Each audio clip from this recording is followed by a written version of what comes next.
Huh? Sure.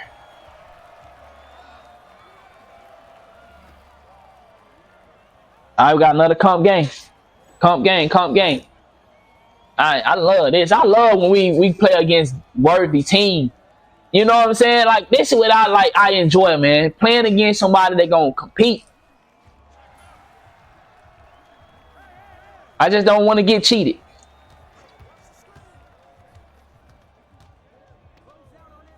Hands down, man down. Come on now.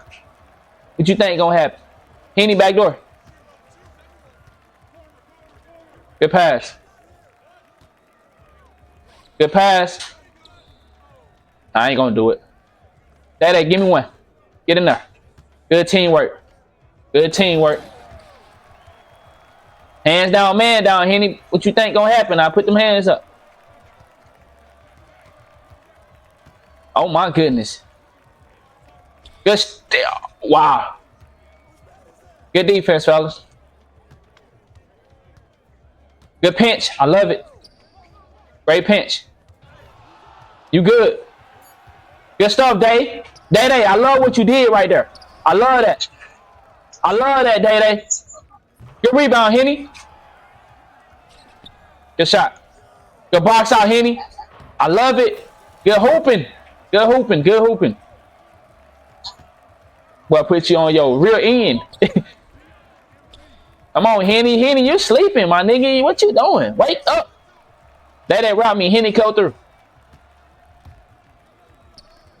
Good box out, Day. I mean, Henny. Good shot, Day. Day. I don't know where you been, boy, but you need to stick around.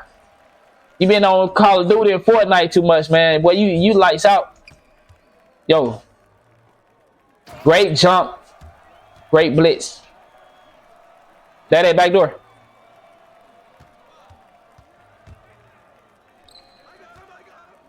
Get out of that paint.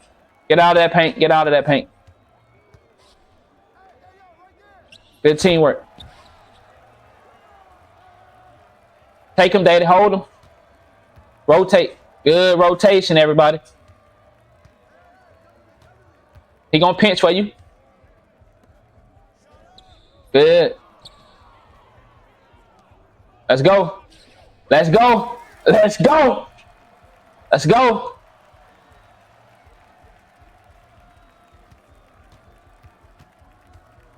I'm still with him. I'm going under. I lost. Bam. Fucking step backs, man. Henny free throw line. That ain't right wing. That ain't paint. Good pass. Pop up. Good teamwork. I love it. I love it. I love it. I love it. I love it. No easy bucket. Watch this step back three. He's a step back guy. Great defense. That's a stop. That's a stop. Everybody stay disciplined. 11 seconds. No fouls. Good jump. I love the jump. I love it. We hooping. I'm going to reward you for that. Oh, my. Oh, shit. Pop up. Good pass. I got you right back. Hashtag assist game. Let's go. Early. Bro, you got to get out my team with this shit, bro. Now, I can't be playing with a nigga that doing shit like this, bro. You got to go, Henny. What the hell? Go get still, Henny. You can stick around. Henny cut. Look at that. Beautiful, beautiful route, boy. Beautiful route.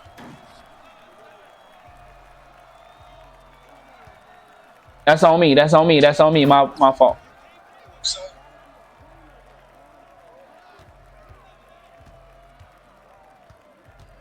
Rebound. That's green. Wow. Great D. Great defense. Amazing D. I love it. I love it. I got your pinch. Great D. Great D. Great D. That set me a pick. Henny go through. That right corner. Good pass. Good. Hey, good try. That's on me. We don't got to no rebound. No rebound, Henny. The way to come back. Pinch day. That's a bad shot. Way to secure the board. Henny paint. Good. All right, my bad. Let me slow down. Let's see. We ain't scored in a couple possessions. ISO. Good teamwork, fellas. Yo, I missed that. That's tough. I can't.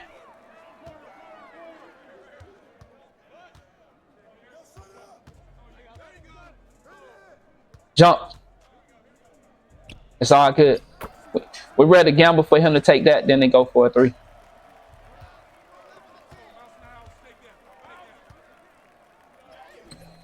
All right, we still got a 2-point lead. Let's just finish strong.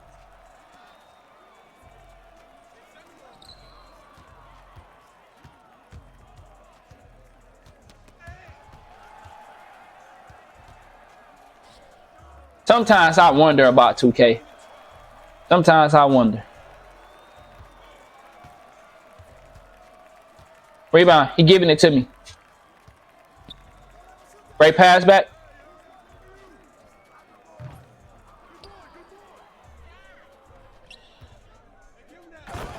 All right. I'm trying to blow the game.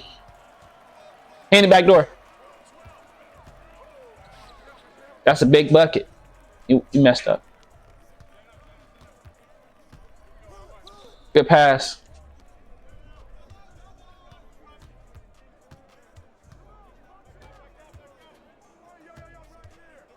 Man, I'm trying to blow this game. But wet though. Wet. Why am I doing this? I love it. I'm going under. Good. Henny free throw line. Dede left wing to right wing. Henny left wing. Good teamwork. Damn, Henny don't listen.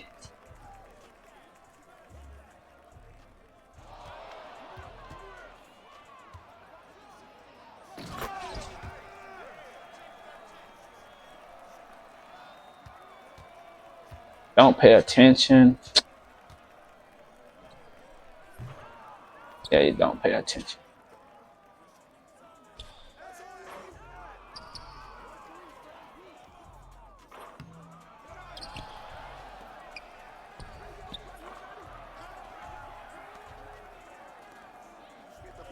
And that's how you know when 2K is in the game.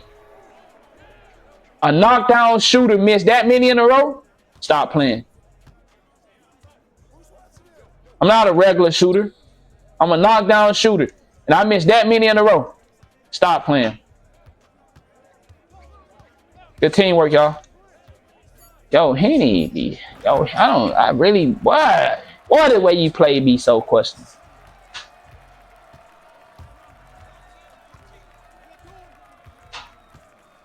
Don't trip. I will secure this game.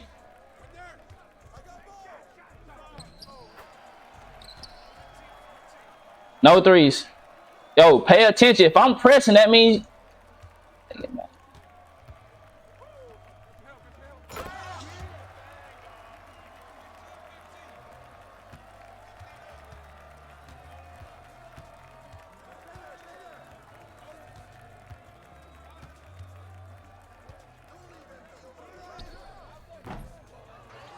Oh, bro.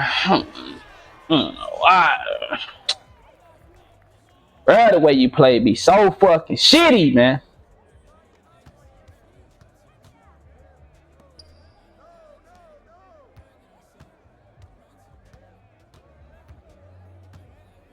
We can't help him. Fucking shit, bro.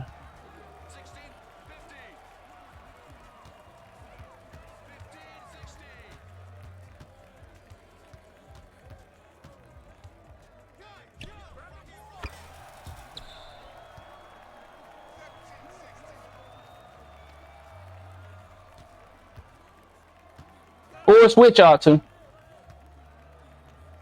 Henny, they is just fucking abusing you. Wake up.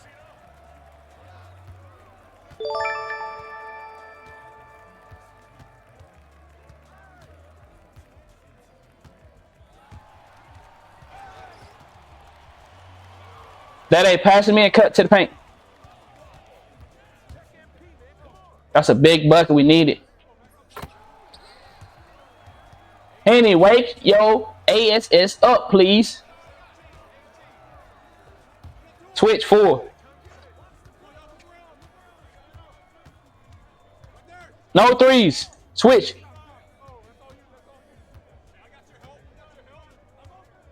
That's a bad shot. They didn't let me put my hands up though.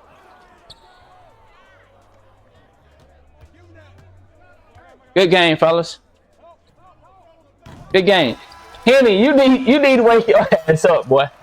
Boy, they out here treat you like baby whites. Wake up, man. Please wake up.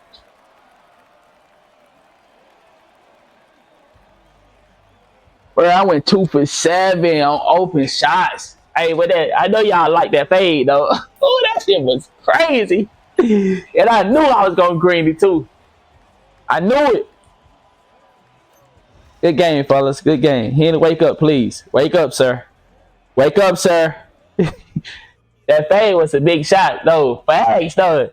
That shit was nasty, boy. And that's what I mean by. But you see, that fade would never happen if the other guy wasn't hugging his man. That's why I explained, like, there's no reason for you to be solely guarding one person when we playing team basketball. If that guy was actually doing his job, I wouldn't never get that fade. He is hugging his man, and I'm right there beside them. That's horrible teamwork. Good game.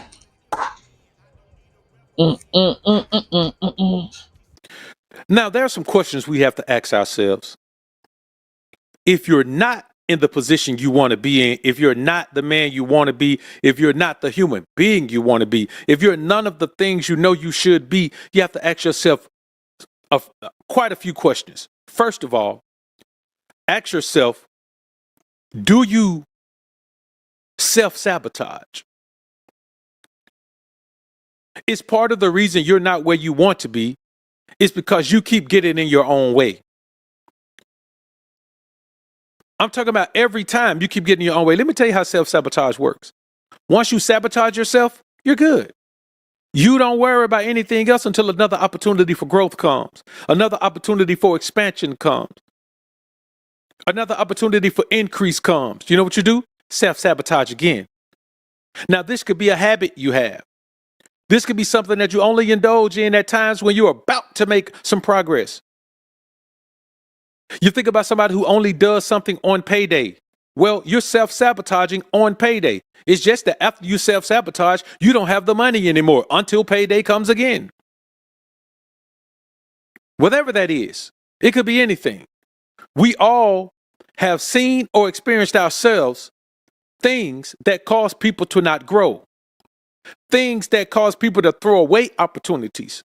Things that cause people to waste wealth, to waste riches, to waste financial increase. Things that cause people to destroy their own peace. We see this all of the time. Now you have to ask yourself, is that what you do? Do you self-sabotage? Do you look at life and say, that would be great, but this thing here that I already know isn't great has so much pull and control over me that I'm going to go do it anyway? Am I doing this thing to keep from the possibility of that thing going bad? It's like sleeping with as many women as you possibly can so you won't get caught up with one. Is your only method to not get caught up with the wrong woman is to have a bunch of them? You have some soul searching to do. You're a self-sabotager. That's not a beneficial way to live. I had someone jump in and come in and tell me, well, I'm from the West Coast. You know, we make our move regardless. You know, we gonna approach, we gonna go after what we want regardless. At what point do you get too old to still be going after what you want? If you're going after what you want and you were going after the same thing 10 years ago, you have made no progress. So if you're 20 and you're chasing a thing, and then you're 30 and you're still chasing that thing, you have blown 10 years and haven't made any progress. You've been chasing that thing and haven't gotten it. But here's the worst part of it. You're probably chasing something that has no upside. So you continually just chase it over and over again. Let me tell y'all something. I'll use a wild animal as an example, which you know I like to do. I'm a wildlife expert. I'm a lover of wildlife. You understand? Which is why I don't go out and catch animals and cook them. Now, let me tell y'all something. Wild dogs, painted dogs, whatever you want to call them, wild African dogs, they have the highest hunting success rate of all land predators in Africa. Why? Because they will chase an animal for 5 miles. They'll chase an animal forever. They'll chase the animal until the animal gets tired. The animal is running full speed ahead. They're just running fast enough to stay on the animal trail. They're just trotting along. They going along. They'll chase the animal until it gets tired. Well, here's the problem with that. If they chase the animal to a certain point and the animal gets away, they stop. They stop the chase when they know they're not going to get the meal. When they know they're not going to get the payoff, they stop. When they catch the meal, they no longer chase the meal. You are never going to see a pack of wild dogs, a pack of African dogs chase multiple animals. If they catch an animal and it's enough to feed everybody else, they're not going to go set up for another hunt and wait for another animal. No, they're not going to do that. If lions have a buffalo, they're not going to worry about going to try to catch another buffalo. They pinpoint one and then they catch the one and then they're satisfied with that. But we as men, as humans, we go chase this thing that we never catch because there is nothing to catch. But you have to ask yourself, why are you doing that? How much time are you wasting doing that? How much energy are you wasting doing that? How many resources are you wasting doing that just so you can say, I ain't gonna fall in love? Just so you can say, ain't no woman gonna control me. No, not one woman is gonna control you. A bunch of them control you. All of them control you because all you do is chase them. If you're a chaser, then you're pursuing a prize. And this whole thing about I'm the prize, anyone who says I'm the prize is not the prize because it's an internal thing. It's not something you put on other people. You have to internally view yourself as the prize in your own life. You got to be the prize in your life. No one else has to view you as a prize. No one has to. You're not wrong for not viewing somebody else as a prize, but they're not wrong for not viewing you as a prize either. You have to be your own prize. Let me tell you, of people who want to be the prize to other people. Don't you understand that's a sign of being a people pleaser? If you want to be the prize to someone, you want them to be pleased with you. You want them to be pleased enough with you where they elevate your value in their own eyes, sometimes higher than the value you have for yourself. It's definitely a, how do I say, a cutesy way to say I'm a people pleaser. I would just love for that person to be pleased with my presence. Oh man, you know, I feel like $1 million. I'm gonna go brag to my friends because that person views me as a prize. That person is pleased with me. It don't matter what all them people over there say. That one person right there is pleased with me.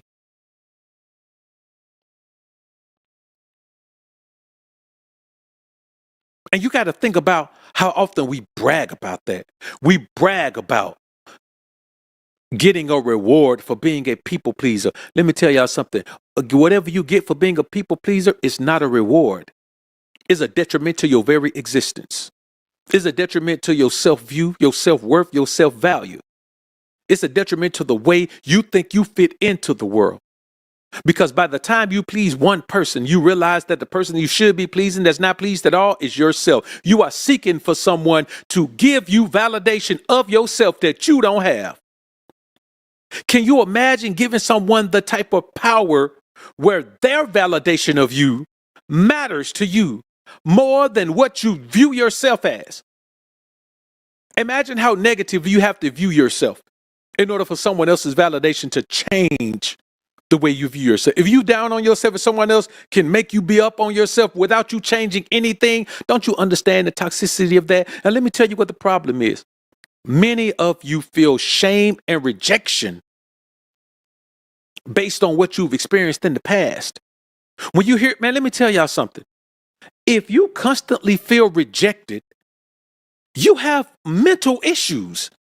It causes you to not view yourself. And that's why when you hear men say, you got to embrace the rejection that you get from approaching women. You got to embrace the rejection. Embrace rejection for what? Rejection doesn't make you strong.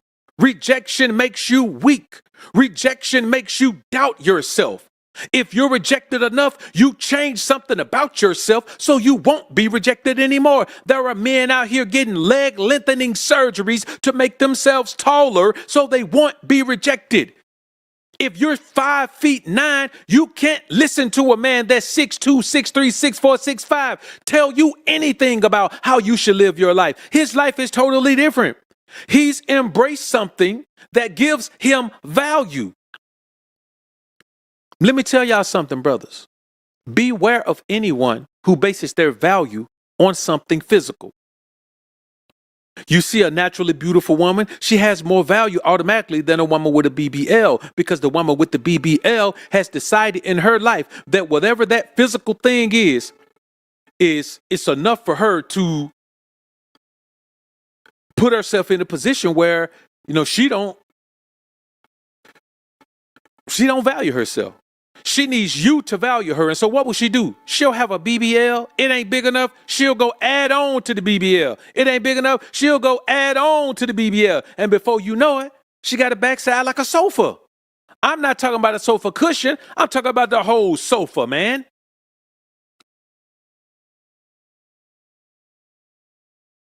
We got to understand the value of being who we're supposed to be. We got to understand the value of elevating ourselves above what someone else can say about us, what someone else can feel about us, what someone else can spread a rumor about us, what someone else can make jokes about us, what someone else can do. Man, we are taught that as a child. Think about as a child how you're taught to be an individual. Your parents allow you to embrace your individuality. They'll let you wear a pair of cowboy boots to school in the summer if that's what you want to be. And in kindergarten, first grade, it don't even matter. But we get to a point where we start to want to be what everyone else wants us to be. And some of us take that all the way into our adulthood. Or some of us take that all the way into our adulthood. We don't even understand how beneficial individuality is. So you know what we become? We become antisocial. Now let me tell you the deepest, darkest level of antisocial disorder. When you can only go out if you dress up. Kanye West said it in a song. And I can't even go to the grocery store without some ones that's clean and a shirt with a team. You can't even go outside without your jewelry on. You can't even go to Walmart. Let me tell you one of the wildest things I've ever seen. I seen a joker in Walmart shopping with his woman. And he was in there suited and booted. She was dressed down. That joker was in there suited and booted. He was draped up, dripped out, man, looking like he was headed to the Players Convention. I'm telling you, he was suited and booted. And I said, brother, how long did you have to put all that on to come in here? And even if you was already dressed like that, my woman finna go to Walmart by herself. Or she finna wait for me to get home and change. I'm not finna go to Walmart suited and booted. But the way he was walking around and prancing around, man, he was in Walmart suited and booted like he was trying to catch something. Well, how you trying to catch something? You with your woman in there. And they both had rings on their fingers. And I'm like, brother, we have to understand that you're antisocial if you can only go out to social environments if you present yourself in your costume. Now, some places you go, if you're at an all-white party, don't go in there with blue on. You understand? If you're at a formal event, don't go in there with some jeans on. But guys can't even go wash their car. Man, I saw a cat washing his car. Man, he was draped up from head to toe in all white, washing his car. Literally, man, the boy was at the car wash washing his car. Drying it off, waxing it, doing all that. I'm like, bruh, ain't you got some clothes you can do this in? Ain't you got some clothes you can get dirty in? Do you want to get all your white? Now you ain't gonna have nothing to wear for the all right. You're gonna be dirty for the all white party. You can't wear this to the all white party now, man. But this is the environment we live in, man. We live in an environment where people don't even understand that they're antisocial because they think because they go everywhere, they're not antisocial. Let me tell you another reason. And antisocial, when you're antisocial, man, that is one of the greatest connectors to you need to seek validation. There are people, man, who go out all the time. They got to be on the scene all the time because you know what? When they're at home, they're nothing. They look at themselves and they're nothing.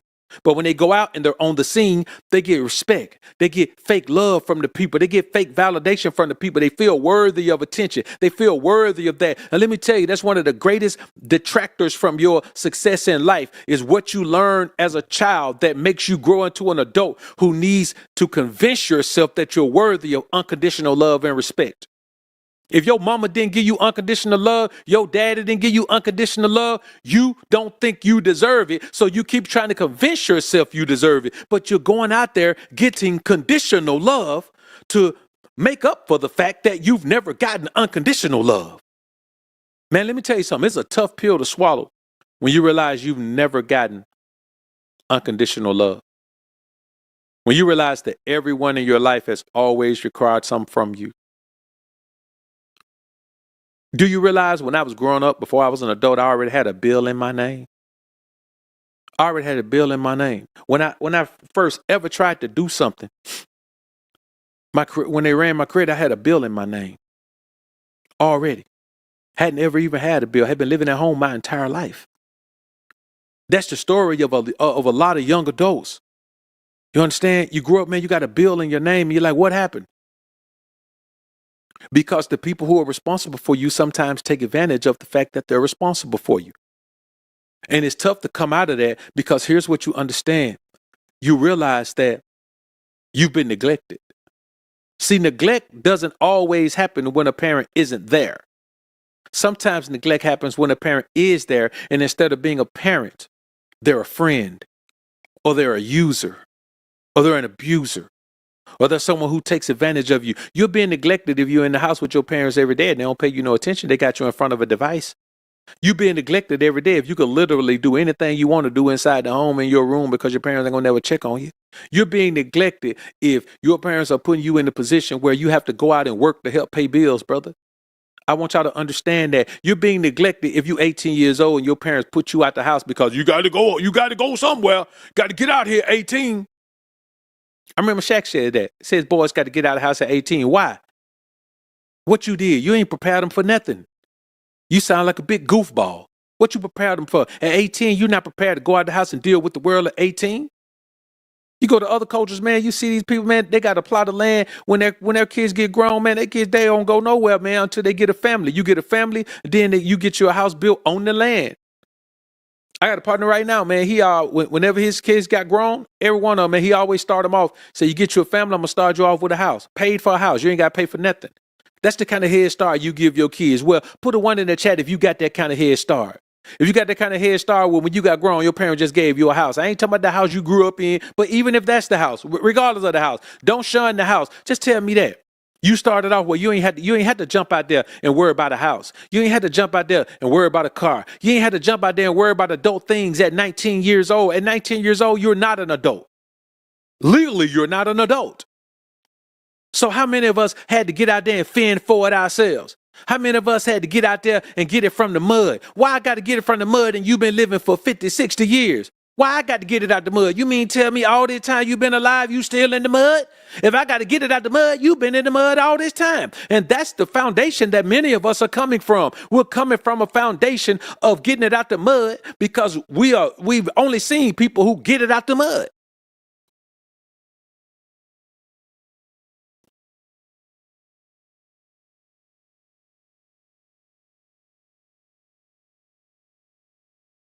And there's a few brothers in here, Tevin Custis, Zito, Retro Chosen, Swarthy. Now look at all the guys in the chat. A lot of these guys, they're the only ones who putting it in there. They're the only ones who put a 1 in there. Abraham, so you look at it. The majority of us, we don't get that. We don't get to start off with that large piece of the puzzle already solved for us. And what that makes you do, that makes you doubt yourself. So you grow up doubting yourself because you look around at your peers and you're like, man, why I'm starting from the mud? You feel cursed. You feel like, man, I got to be cursed. I'm starting from the mud. Look at me, man, starting from the mud. And then you look around and then, especially if you caught up on social media, you're going to show enough feel like you in the mud. Granted, let me tell you one of the greatest blessings of my generation, Generation X. One of the greatest generations. And if you got something to say bad about Generation X, let me tell you something. The generations get worse as they go on. You know what I'm saying? Right now, alive right now, you might have a few boomers left, but Generation X is the wisest, most fulfilled, most complete, most successful, most peace of mind having generation left. You understand? It gets worse as it gets on. You've been playing bad the whole game. It's all good. GG.